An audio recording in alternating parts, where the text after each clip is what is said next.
प्रिय विद्यार्थियों, आज हम एमए फाइनल पॉलिटिकल साइंस के गांधीयन पॉलिटिकल थॉट विषय की चर्चा कर रहे हैं। और इस पेपर में हम पिछली कक्षा में हमने ये जाना कि दक्षिण अफ्रीका के प्रवास काल के दौरान गांधी के वैचारिक पृष्ठभूमि किस प्रकार तैयार हुई, और उसी क्रम में आज हम गांधी के दक्षिण अफ्रीका के दौरान उन्होंने सत्याग्रह का प्रयोग कैसे किया, उसका सूत्रपात क्या हुआ और ये सत्याग्रह क्या था, किसके विरोध में किया था, उन सारी बातों का हम यहाँ विस्तार से चर्चा करेंगे। आप जानते हो कि गांधी द्वारा बाद के राजनीतिक जीवन में अपनाई गई सत्याग्रह की तकनीक का सूत्रपात भी दक्षिण अफ्रीका ही में हुआ। आपने देखा था कि भारतीय स्वाधीनता आंदोलन में गांधी का सबसे बड़ा जो अस्त्र था वो सत्याग्रह का प्रयोग था। लेकिन आपको ये पता होना चाहिए कि इस अस्त्र का इजाद, इस अस्त्र के प्रारंभ, इसका प्रयोग सबसे पहले गांधी ने दक्षिण अफ्रीका में किया था, क्योंकि ट्रांसवाल में भारतीयों का पंजीकरण आवश्यक कर दिया गया था। प्रथम तो उनके हस्ताक्षर लगाने तक या अंगूठा करने तक सीमित रहा, फिर उनका फ़ोटो चिपकाना तथा नए परमिट लेना आवश्यक कर दिया। गांधी ने जब 22 अगस्त 1906 में ट्रांसवाल गजट में इसके नियम पढ़े तो उन्हें बड़ा आघात लगा। 8 वर्ष की आयु के प्रत्येक भारतीय का रजिस्ट्रेशन आवश्यक कर दिया गया था। अब देखिए कि दक्षिण अफ्रीका की गोरी सरकार ने किस प्रकार तत्कालीन रहने वाले भारतीयों पर इस प्रकार के नियम लागू किए थे। भारतीयों से कहीं भी रजिस्ट्रेशन का प्रमाण पत्र प्रस्तुत करने के लिए पूछा जा सकता था, और पुलिस अधिकारी इस परमिट की आड़ में कभी भी किसी भी भारतीय घर में प्रवेश कर सकते थे। इस पंजीकरण का उद्देश्य भारतीयों को अपमानित करना था और वहाँ बसे एवं संपन्न शिक्षित भारतीयों को श्वेतों के समक्ष नीचा दिखाना था। गांधी ने करीब 12 वर्ष तक भारतीयों के नागरिक अधिकारों के लिए संघर्ष किया, और इस पंजीकरण और परमिट की व्यवस्था से उन्हें बड़ा आघात लगा और उन्हें अनुभव होने लगा कि जैसे कि उनका सारा किया कराया काम चौपट हो गया है। अतः गांधी ने तुरंत उसी समय यह निश्चय किया कि वह भारतीयों को संगठित करके इसका विरोध करेंगे। अब विरोध के लिए उन्होंने सबसे शक्तिशाली अस्त्र का जो इजाद किया, प्रयोग करना शुरू किया, वो था सत्याग्रह। तो सत्याग्रह का दक्षिण अफ्रीका के प्रवास काल के दौरान गांधी ने किस प्रकार सूत्रपात किया, हम उसे जानने का प्रयास करते हैं। भारतीयों की स्थिति बड़ी ही दयनीय थी। उनके पास ना तो वोट राइट था और ना ही विधानमंडल में उनका कोई प्रतिनिधित्व प्राप्त होता था। इसलिए और उसी दौरान दक्षिण अफ्रीका में नस्लवाद, रंगभेद की जो नीति है, अपार्थीड के कतिपय घृणित नियम भी गोरी सरकार ने लागू किए थे। तो सबसे पहले तो हम ये जानने का प्रयास करते हैं कि इस नस्लवाद के नियम क्या थे, जिनसे कि गांधी और वहाँ के भारतीय बहुत अपमानित महसूस कर रहे थे। और जब इनको जानने के बाद ही गांधी ने फिर सत्याग्रह आंदोलन और सत्याग्रह की तकनीक का दक्षिण अफ्रीका में प्रयोग किया, और जिसमें उन्हें काफ़ी सफलता मिली। तो पहला जो नियम था वो था सभी अश्वेतों का अनिवार्य पंजीकरण। जितने भी भारतीय अश्वेत वहाँ रह रहे थे उनके लिए रजिस्ट्रेशन कंपलसरी कर दिया गया था, और इसका आशय यही था कि सभी लोग ऐसा महसूस करें कि वो अपराधी हैं। दूसरा नियम बनाया गया, यह अनिवार्य प्रावधान कर दिया गया कि प्रत्येक पंजीकृत अश्वेत की पहचान के लिए उसकी उंगलियों के निशान लिए जाएं, फिंगरप्रिंट्स लिए जाएं। तीसरा, अश्वेतों के घूमने फिरने पर कुछ प्रतिबंध लगाए गए थे, अर्थात कुछ निश्चित क्षेत्रों में वो जा सकते थे और अन्य क्षेत्रों में जाने की तो उनको बिल्कुल मनाही ही थी। चौथा था, अश्वेतों को व्यावसायिक लाइसेंस देने के लिए भी अंगूठे के निशान लिए जाने लगे। जो भी रोजगार या व्यापार वो करते थे तो बिना अंगूठे के निशान के, बिना पंजीकरण के वो ये कार्य नहीं कर सकते थे। पांचवा, पंजीकृत करने से मना करने पर अश्वेतों को न्यायालय में जाने की मनाही थी, उन पर प्रतिबंध था। अश्वेतों की संपत्ति का अधिकार भी अर्थहीन था, क्योंकि श्वेत अधिकारियों का निर्णय ही फाइनल माना जाता था, अंतिम था। अश्वेतों को कुछ समय भारत आ जाने के बाद पुनः अफ्रीका में प्रवेश के लिए मना कर दिया गया। वहीं श्वेत और अश्वेतों के निवास स्थान तथा बाजार भी अलग अलग थे। कुछ बाजार केवल गोरे लोगों के लिए निर्धारित थे, वहाँ अश्वेत नहीं जा सकते थे। वहीं आर्थिक, सांस्कृतिक एवं शैक्षणिक गतिविधियों में श्वेत और अश्वेतों का पृथक्करण कर दिया गया। अश्वेतों के विवाहों की वैधता और मान्यता को नामंजूर कर दिया गया। वहीं अश्वेत श्रमिकों पर 3 पाउंड तक का शर्मनाक कर भी लगा दिया गया था। तो इस प्रकार का जो ये पॉलिसी ऑफ अपार्थीड थी, रंगभेद की नीति जो दक्षिण अफ्रीका में गोरी सरकार ने लागू की थी, उससे गांधी और वहाँ का जो भारतीय समाज था वो काफ़ी आघात हुआ और उसी के प्रत्युत्तर में उसका विरोध करने के लिए गांधी ने सत्याग्रह की योजना बनाई। वो योजना क्या थी, अब हम उसका जानने का प्रयास करते हैं।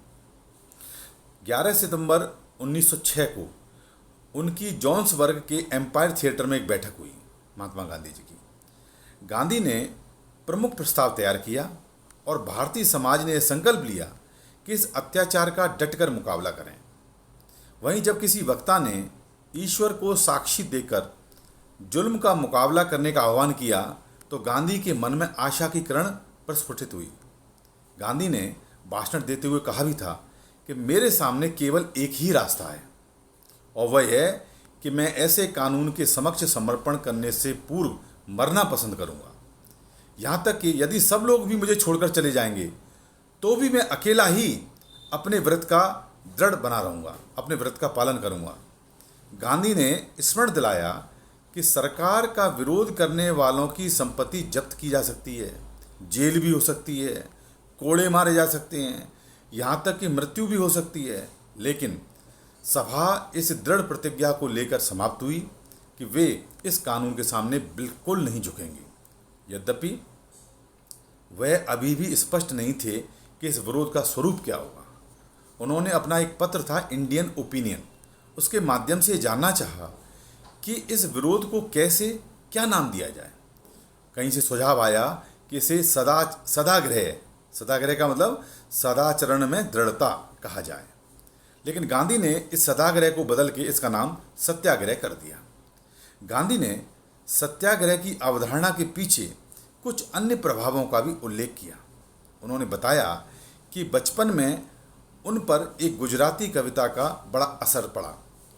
यदि कोई आदमी तुम्हें पीने को पानी दे तो तुम भी उसे पानी दे दो, तो यह कुछ भी नहीं है, कोई बड़ी बात नहीं है। उसने आपको पानी दिया, आपने उसके जवाब में उसको पानी दे दिया, तो बराबर की बात हो गई, कोई नई बात नहीं हुई। असली सौंदर्य तो इस बात में है कि तुम बुराई के बदले भलाई करो। फिर माउंट ऑफ सरवन, जो मैंने पिछली क्लास में चर्चा की थी, पर्वत पर प्रवचन जो बात थी, जो ईसाई धर्म में बाइबल में बताया गया है, उसका असर भी गांधी पर पड़ा।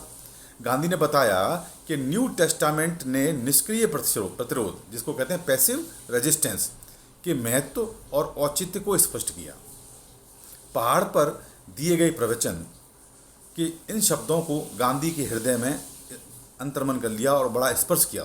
काफ़ी उनको हृदय के नज़दीक लगे ये शब्द। वो शब्द थे, resist not him that is evil but whosoever we smith thee on thy right cheek, turn to him the other also.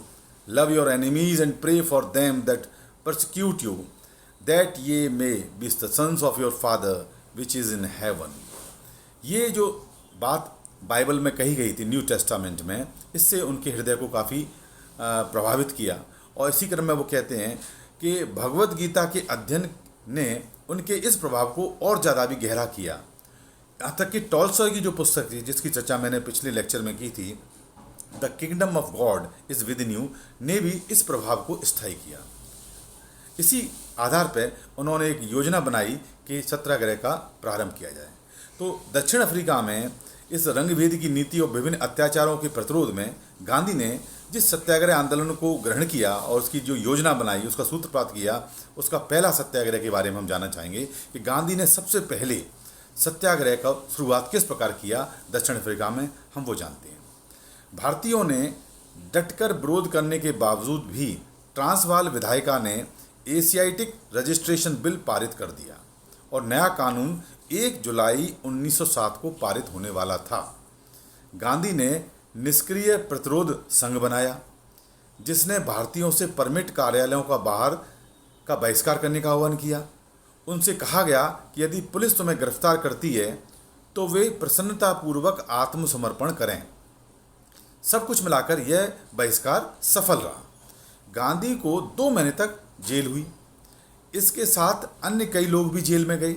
एक उदारवादी यूरोपियन एल्बर्ट कार्टराइट की मध्यस्थता के कारण जनरल स्मट्स, जो उस समय गोरी सरकार के वहाँ प्रमुख थे, जनरल स्मट्स के साथ गांधी का समझौता हुआ, जिसके आधार पर एशियाटिक रजिस्ट्रेशन एक्ट समाप्त किया जाना और भारतीयों को स्वेच्छा से ही पंजीकरण कराने का प्रावधान निर्धारित किया गया। जोहान्सबर्ग, जो अफ्रीका में एक शहर है, जोहान्सबर्ग में भारतीयों की एक सभा में गांधी ने बताया कि एक सत्याग्रही का कार्य अपने विरोधी के वचनों पर विश्वास करना होता है।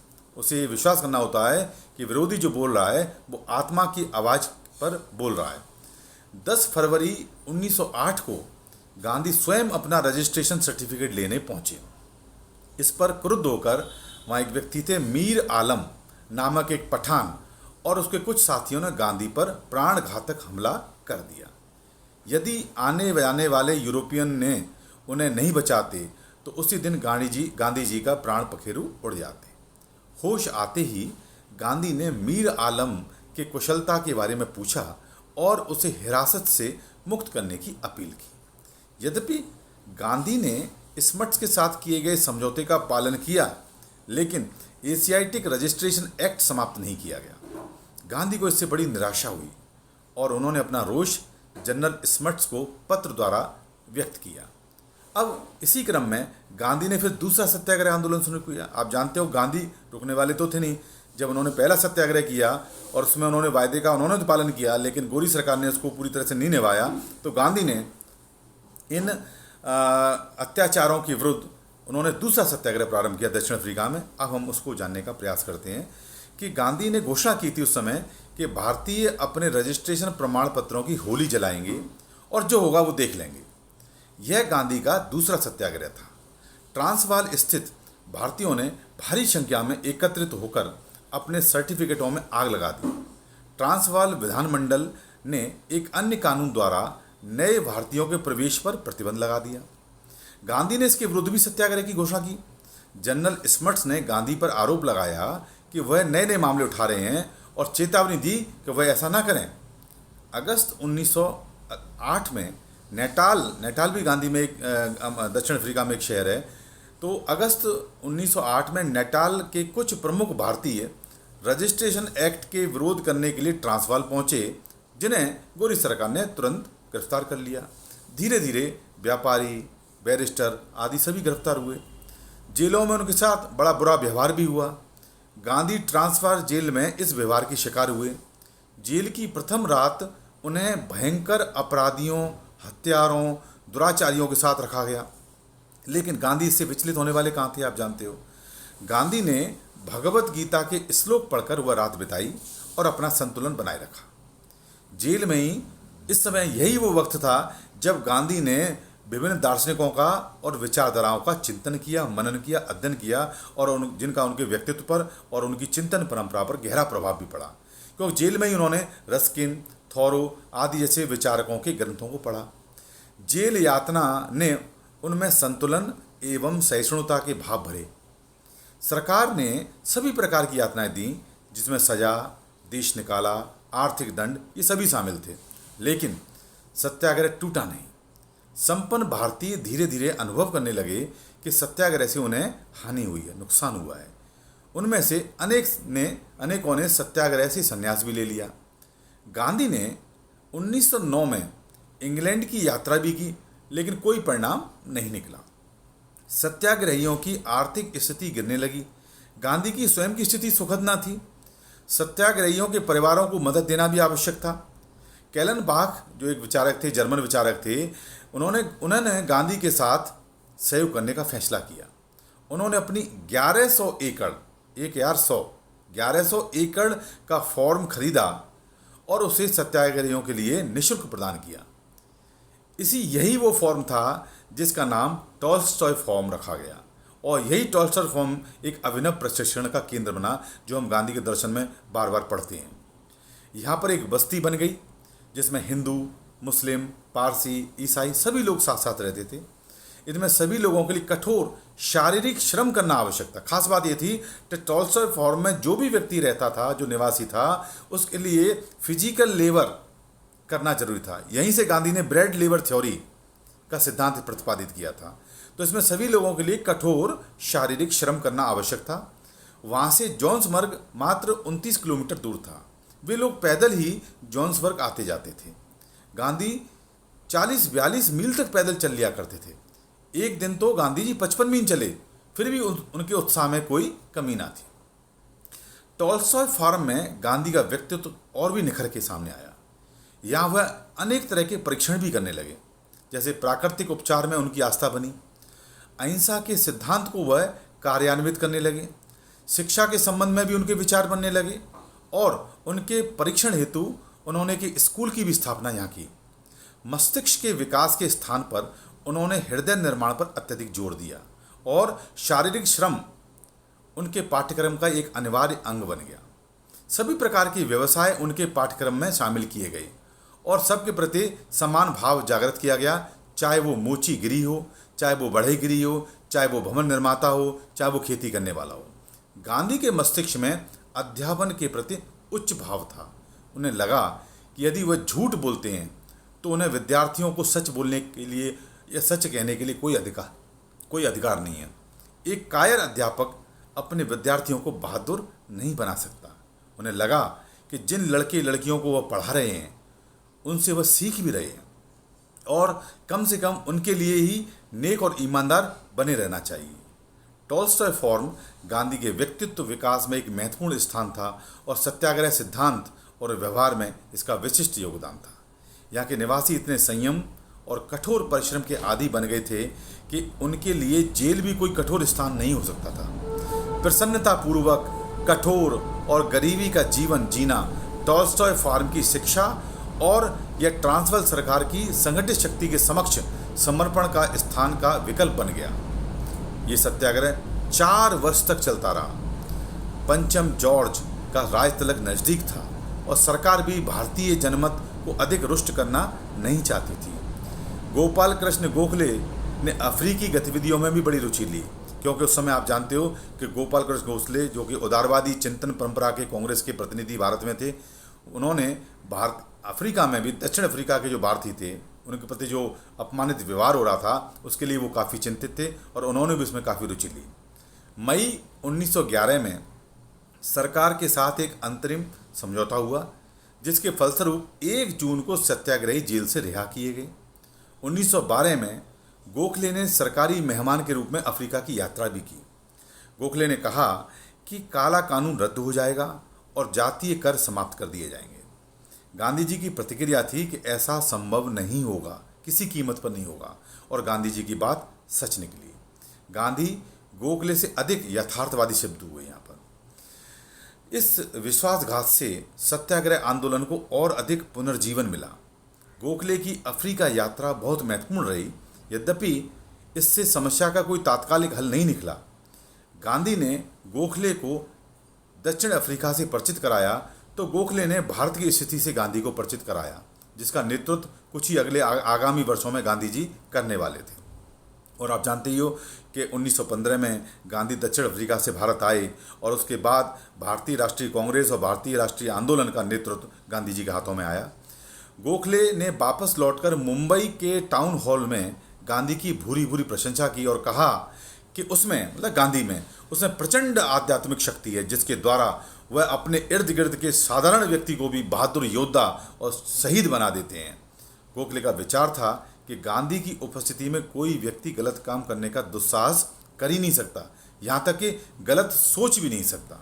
तो आपने देखा कि गांधी ने किस प्रकार दक्षिण अफ्रीका के प्रवास काल के दौरान वहाँ के अश्वेत भारतीयों के प्रति जो अमानुषिक व्यवहार हो रहा था, जो अत्याचारपूर्ण व्यवहार गोरी सरकार के द्वारा किया जा रहा था, उसको दूर करने के लिए उन्होंने सत्याग्रह रूपी टेक्निक को ईजाद किया, उसको अप्लाई किया और किस प्रकार प्रथम रूप सत्याग्रह और द्वितीय सत्याग्रह की चर्चा हुई।